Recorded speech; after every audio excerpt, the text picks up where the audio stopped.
Now that you've had a chance to write in the blog, let's talk a little bit about what you might have said you did during your trigger phase. If you're like most people, the things that you did were fairly mild and therefore were probably both socially appropriate or even socially invisible to people. They're things that only people who are close to you might have noticed.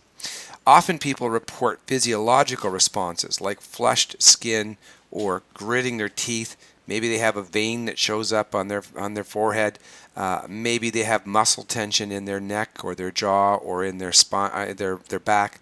And sometimes people have more of a physiological response even than that, a more somatic response, such as having an upset stomach or getting a headache. The other things that people will often describe are the increases in rates of normal behavior. Their breathing rate goes up, their talking rate may go up or may slow down, the pitch of their voice may be changed, the volume of their voice may be changed, the amount of eye contact that they sustain may increase or decrease. They may eat more, eat less, they may begin to clean, they may have tears in their eyes. They may begin to use certain words, particularly, shall we say, colorful language, more often interspersed in their communication. So those people around us who get to know us will start to hear these little signals. They might be the loudness of the way we close a cupboard, for example, or the speed with which we walk down the hallway. And we start to get almost a sixth sense about this sort of thing with the people who are really close to us. And it's important for us to be able to pause, reflect, and share that information with other people so that it's very concrete. Now let's take a look at stage 2, the escalation phase. In this phase, we're characterized by moderate anxiety.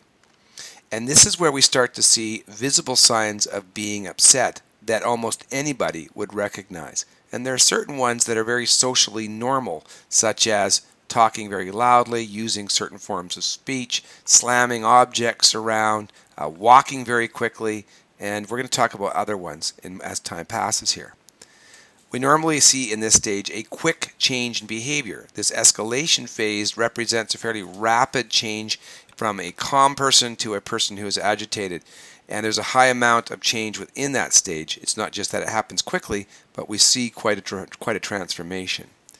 The person is noticeably less rational and may behave in a way that's out of character as we know them.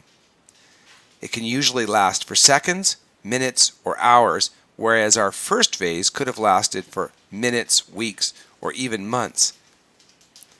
Now, in your journal, what do you do in stage 2? What are the things that people would notice about you when you would describe yourself as being distinctly upset, but not yet at your peak?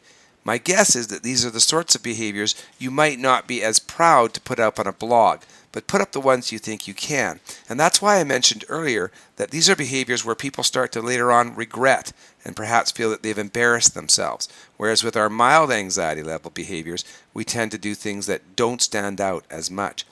This is also the reason why often when we are encountering somebody who's going through stage 2, we may feel inflamed or insulted. The behavior that they engage in might be something we take personally, even if it isn't personally targeting us. And we need to actually step back and take a different frame of reference.